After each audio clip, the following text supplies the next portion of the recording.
नमस्कार दोस्तों, कैसे हैं आप लोग। आइए, हम पढ़ रहे थे हिंदी साहित्य और हिंदी साहित्य में हम पढ़ चुके हैं जीवनी। जीवनी भी हम पढ़ चुके हैं और जीवनी के साथ साथ हम उस दिन उपन्यास की भी चर्चा किए हैं। उपन्यास भी मुंशी प्रेमचंद तक पढ़ाई लिए हैं और आज हम मुंशी प्रेमचंद के आगे लगभग मुंशी प्रेमचंद के सारे उपन्यास हो गए थे। तो वहां पे बताया था कि मुंशी प्रेमचंद का जो अधूरा उपन्यास है वो कौन सा है, मंगलसूत्र। मुंशी प्रेमचंद का जो अधूरा उपन्यास था वो था मंगलसूत्र।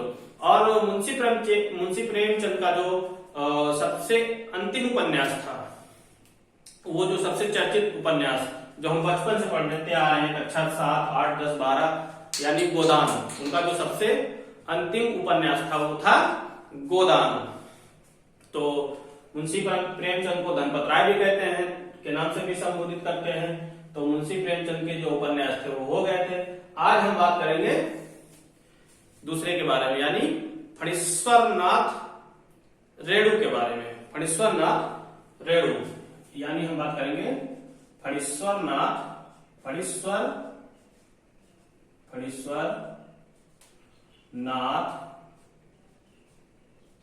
रेणु।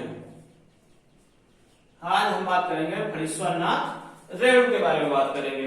फणीश्वरनाथ रेणु की जो इनको कहते हैं आंचलिक क्या बोलते हैं इनको, आंचलिक के जन्मदाता, यानी आंचलिक उपन्यास के जन्मदाता कहते हैं किसको, फणीश्वरनाथ रेणु को। इनको कहते हैं आंचलिक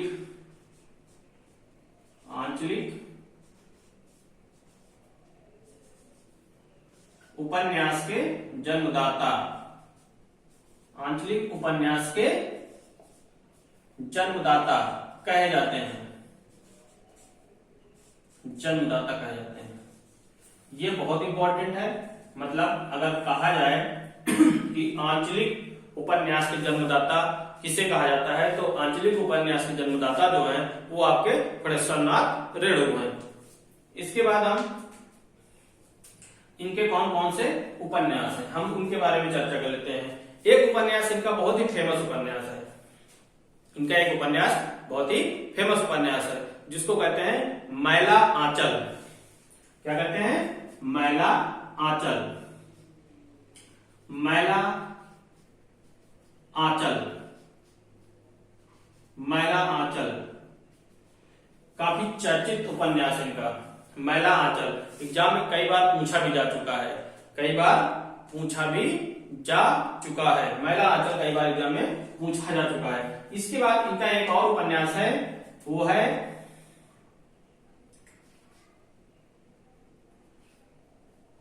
पलटू बाबू रोड। पलटू बाबू रोड, पलटू बाबू रोड। एक इनका दूसरा उपन्यास है पलटू बाबू रोड। पलटू बाबू किसे कहते हैं, पलटू बाबू भी एक फेमस सीएम है।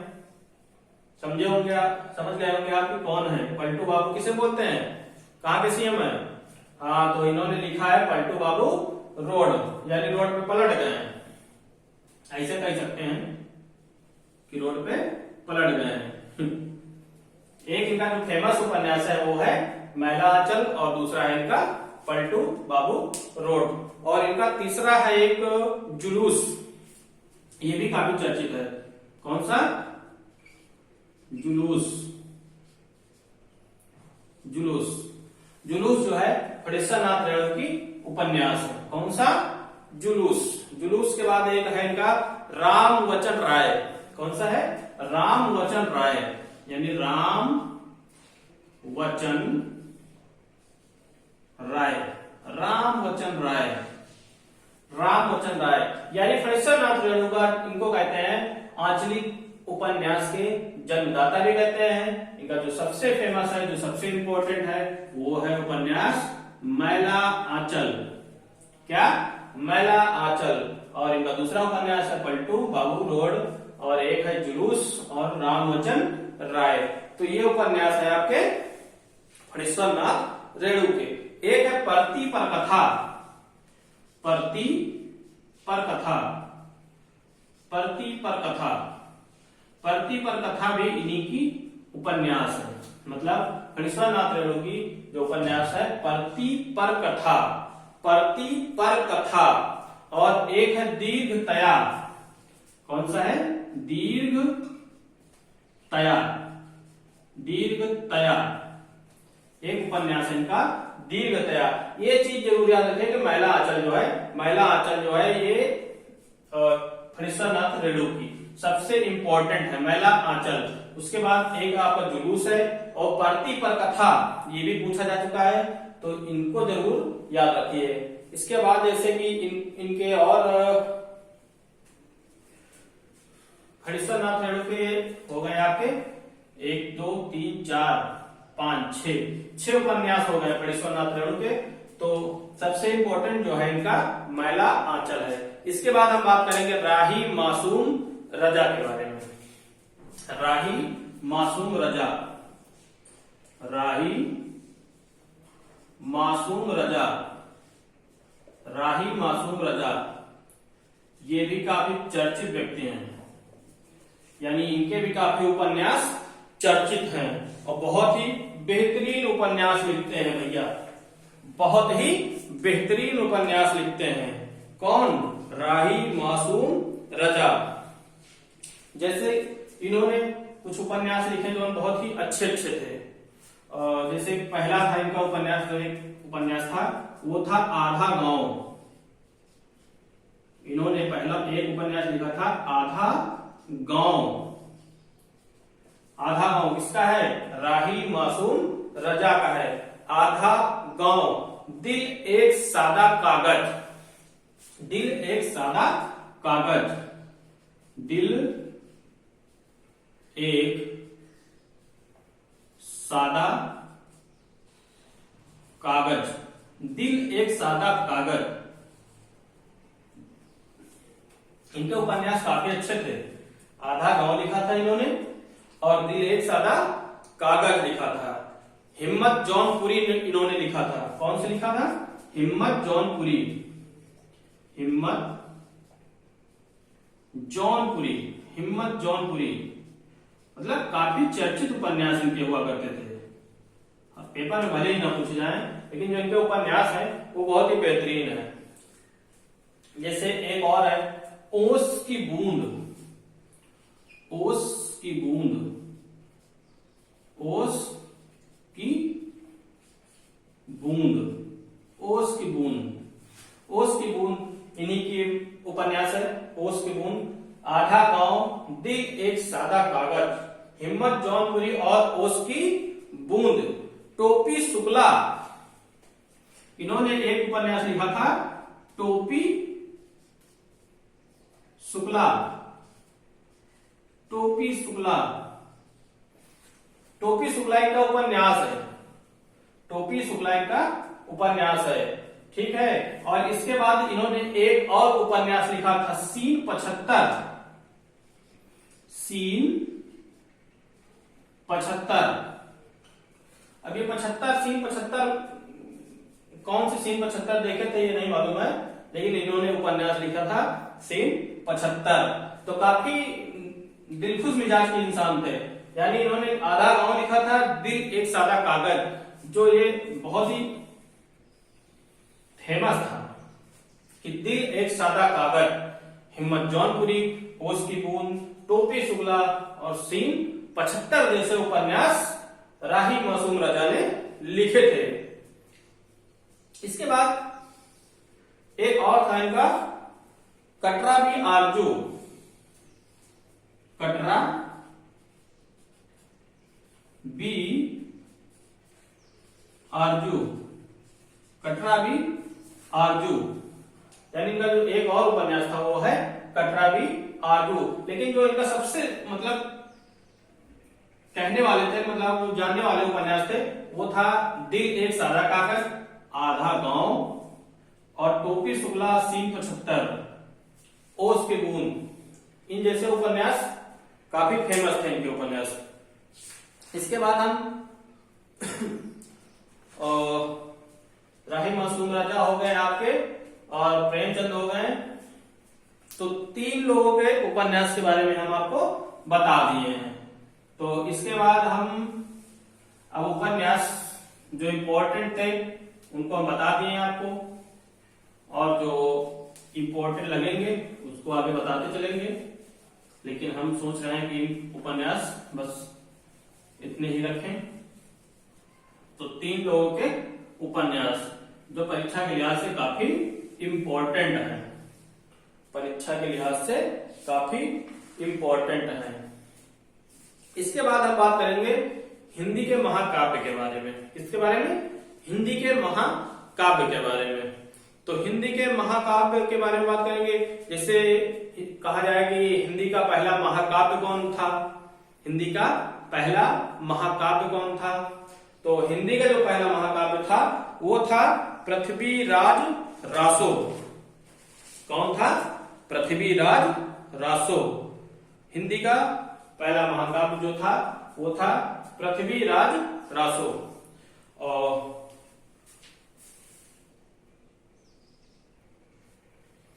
तो हम बात कर रहे हैं हिंदी के महाकाव्य। तो हिंदी के महाकाव्य, अगर हम हिंदी के महाकाव्य के बारे में बात कर रहे हैं तो सबसे पहले हम जानना होगा कि हिंदी का जो प्रथम महाकाव्य था वो कौन सा था। हिंदी का प्रथम महाकाव्य, तो हिंदी का जो प्रथम महाकाव्य था वो कौन था? हिंदी का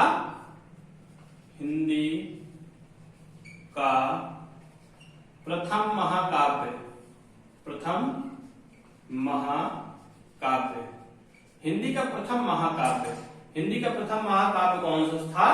पृथ्वीराज रासो। कौन था? पृथ्वीराज रासो, यानी पृथ्वीराज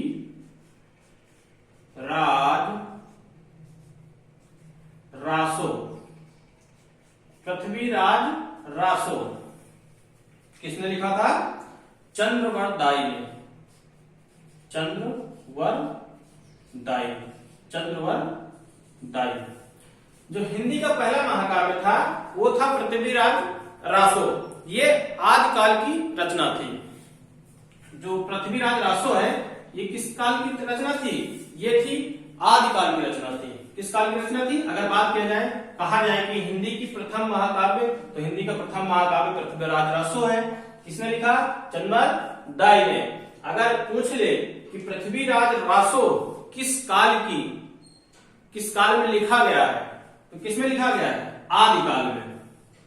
यानी ये आदिकाल की रचना है। आदिकाल की रचना किस काल की रचना है? आदिकाल की रचना है। और अगर पूछा जाए ये किस भाषा में है, इसकी भाषा पूछ ली जाए पेपर में, अगर मान लो यहां से 3-4 क्वेश्चन बनेंगे, हिंदी का प्रथम महाकाव्य, तो हिंदी का प्रथम महाकाव्य कौन सा हो जाएगा? पृथ्वीराज रासो। लेकिन अगर कहा जाए हिंदी महाकाव्य जो पृथ्वीराज रासो है वो किस काल की रचना है, तो किस काल की रचना है? आदिकाल की रचना है। अगर पूछ ले पृथ्वीराज रासो की भाषा क्या थी, तो पृथ्वीराज रासो की भाषा कौन सी थी? डिंगल और पिंगल।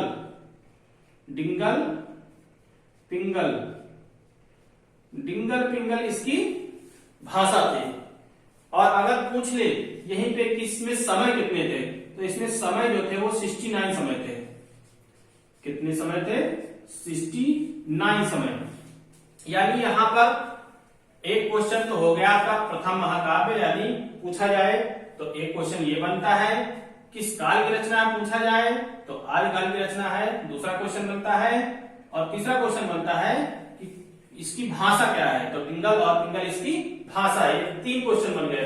अगर ये कहीं समय पूछ ले, इसमें कितने समय है पृथ्वीराज रासो में, तो 69 समय है। इसके बाद पांचवा जो बनेगा, पांचवा ये पूछेगा पृथ्वीराज रासो किसकी है, तो चंद्रवरदाई की है। इसके बाद जैसे दूसरा क्वेश्चन बनता है, कहा जाए खड़ी बोली का प्रथम महाकाव्य कौन सा है?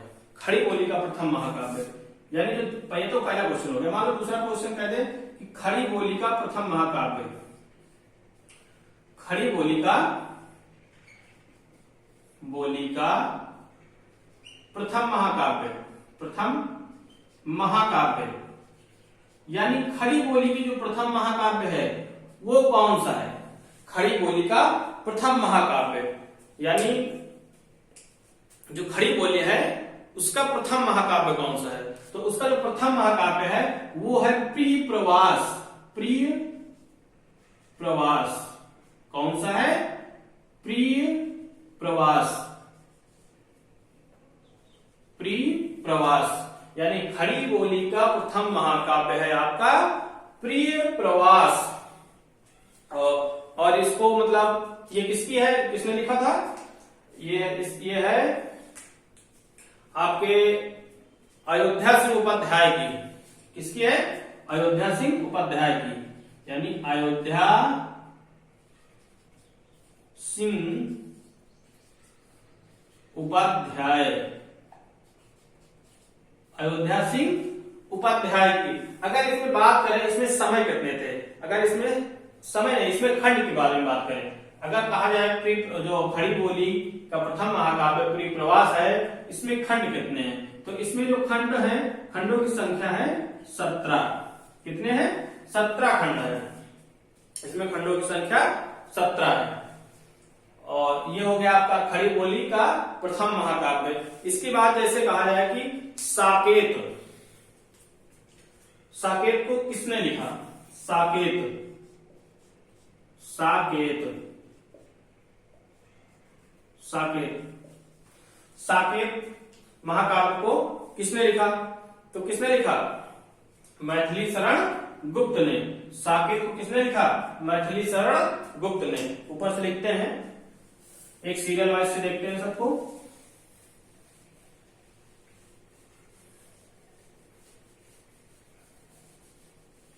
साकेत, बात करें साकेत की, साकेत, साकेत, साकेत जो महाकाव्य है वो किसकी है? मैथिली शरण गुप्त की है। किसकी है? मैथिली शरण गुप्त की है। मैथिली शरण गुप्त की है। किसकी? मैथिली शरण गुप्त की है। अगर कहा जाए साकेत महाकाव्य किसकी है, तो साकेत महाकाव्य मैथिली शरण गुप्त की है। अगर इसमें बात करें कि सर्ग कितने हैं, तो सर्ग इसमें है 12 सर्ग हैं। कितने सर्ग हैं? 12 सर्ग हैं। 12 सर्ग हैं। यानी साकेत जो है वो मैथिली शरण गुप्त की है और इसमें 12 साकेत है। किस युग की है ये बात किया जाए तो इसका युग जो है वो द्विवेदी युग है। द्विवेदी युग है। इसमें युग भी पूछ सकता है, अगर युग पूछेगा तो द्विवेदी युग का है। अगर कहा जाए ये किस बोली का है, तो ये जो बोली है इसकी, वो इसकी बोली है खड़ी बोली। कौन सी? खड़ी बोली। यानी यहां पे 4-5 क्वेश्चन बनते हैं। साकेत महाकाव्य किसकी है, तो मैथिली शरण गुप्त की है। अगर पूछा जाए कि इसमें साकेत में कितने सर्ग हैं, तो सर्ग कितने हैं? 12 सर्ग हैं। अगर कहा जाए किस युग का है साकेत, तो द्विवेदी युग का है। अगर कहा जाए किस भाषा का है, तो ये खड़ी बोली का है। किसका है? खड़ी बोली का। इसके बाद जैसे कामायनी, काफी फेमस है कामायनी,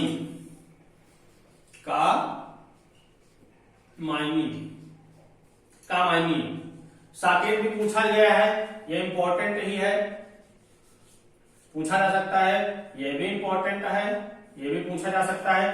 कामायनी साकेत हो गया आपका कामायनी। कामायनी बहुत ही फेमस है, मतलब ये किसकी है? ये है जयशंकर प्रसाद की है। जय शंकर प्रसाद, कामायनी जयशंकर प्रसाद की। कई बार एग्जामों में पूछा जा चुका है, कई बार एग्जामों में पूछा जा चुका है। अगर इसके सर्ग बारे में बात करें तो इसमें जो सर्ग हैं वो 15 सर्ग हैं। कितने सर्ग हैं? 15 सर्ग हैं। यानी कामायनी में जो सर्ग संख्या है वो 15 है। और अगर कहा जाए ये किस युग का है, कामायनी जो है वो किस युग में लिखी गई, तो किस युग की है? ये छायावाद युग की है। छायावाद युग की, छायावाद की है। किसकी है? छायावाद की। और जो साकेत था वो द्विवेदी युग का था, और ये जो आपका कामायनी है ये छायावाद की है। अगर बोली की बात करें किस बोली का है, तो ये खड़ी बोली का ये भी है। खड़ी बोली का भी का ये भी है, मतलब जो आपका साकेत है वो भी खड़ी बोली का है, जो कमायनी है ये भी खड़ी बोली का है, लेकिन युग इनके दोनों के अलग अलग है। इतनी बात हो गई क्लियर। इसके बाद जैसे एक अगला है पद्मावत। कौन सा है? पद्मावत। तो पद्मावत किसकी है? पद्मावत, पद्मावत, पद्मावत, पद्मावत किसकी है? पद्मावत है मलिक मोहम्मद जैसी की। किसकी है? मलिक मोहम्मद जैसी की। यानी जो पद्मावत है वो मलिक मोहम्मद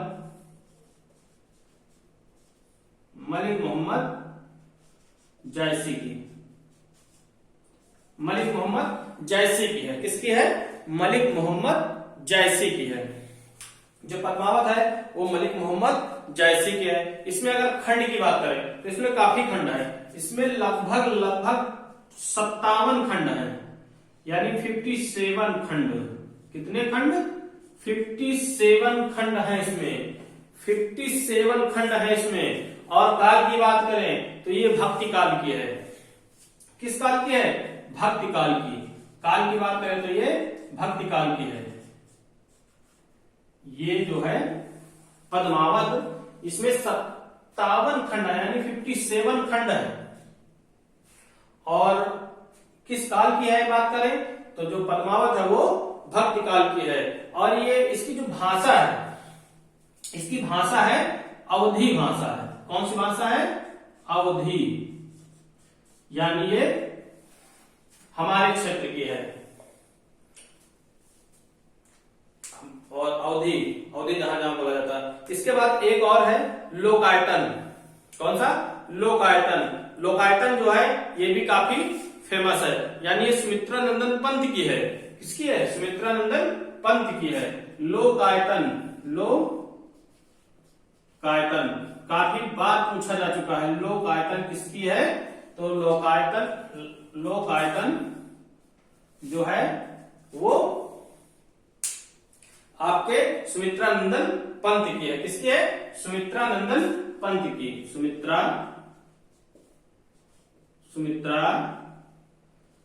नंदन पंत, सुमित्रा नंदन पंत की है। किसकी है?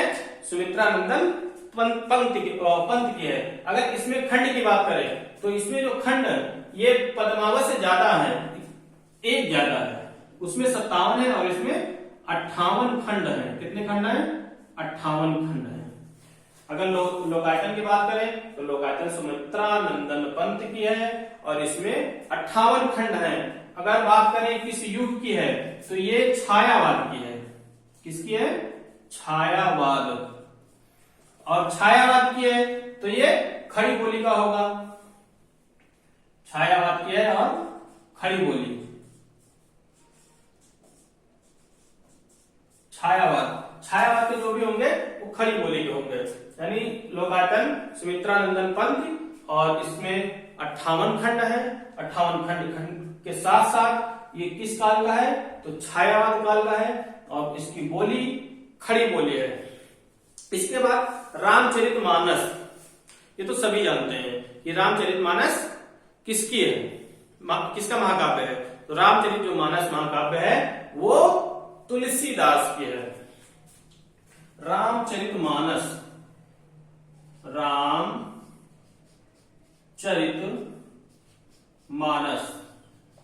देखो जो शुद्ध वर्तनी होगा ना, वर्तनी में रामचरितमानस एक साथ जुड़ा होगा। इतना याद रखिए।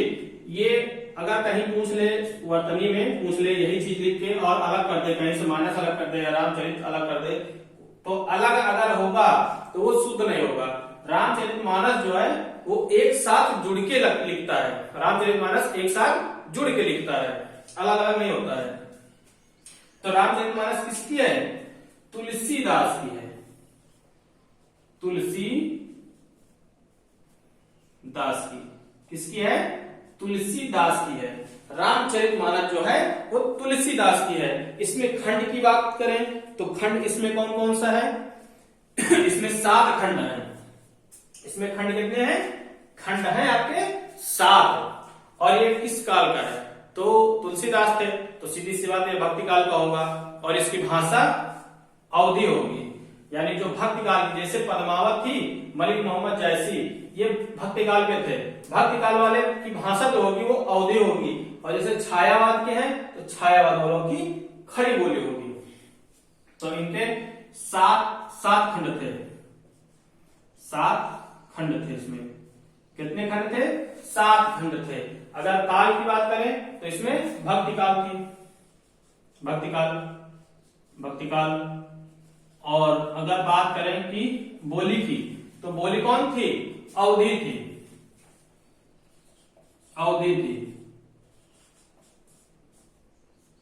रामचरितमानस यानी अवधी क्षेत्र का था। ठीक है, तो रामचरितमानस तुलसीदास का, ये तो सभी लोग जानते हैं। इसके बाद जैसे कहा जाए हिंदी साहित्य के इतिहास का सर्वप्रथम लिखा किसने था? हिंदी साहित्य के इतिहास को सर्वप्रथम लिखा किसने था? हिंदी साहित्य के इतिहास को सर्वप्रथम लिखा किसने था? इसी में हम पढ़ते हैं हिंदी के महाकाव्य को, हिंदी साहित्य के इतिहास को सर्वप्रथम लिखा किसने था? हिंदी साहित्य के इतिहास को सर्वप्रथम लिखा किसने था? तो हिंदी महाकाव्य आज हम यहीं तक करते हैं। इसके बाद नहीं तो वीडियो बहुत ही बड़ा हो जाएगा। अगले दिन हम नेक्स्ट वीडियो में बात करेंगे हिंदी साहित्य के इतिहास को लिखा किसने था, हिंदी साहित्य के इतिहास को लिखा किसने था। उसके बाद हम बात करेंगे हिंदी साहित्य के इतिहास काल का विभाजन पढ़ेंगे, हिंदी की पहली आत्मकथा पढ़ेंगे, और उसके बाद कुछ आत्मकथाएं होंगे और उनके लेखक होंगे।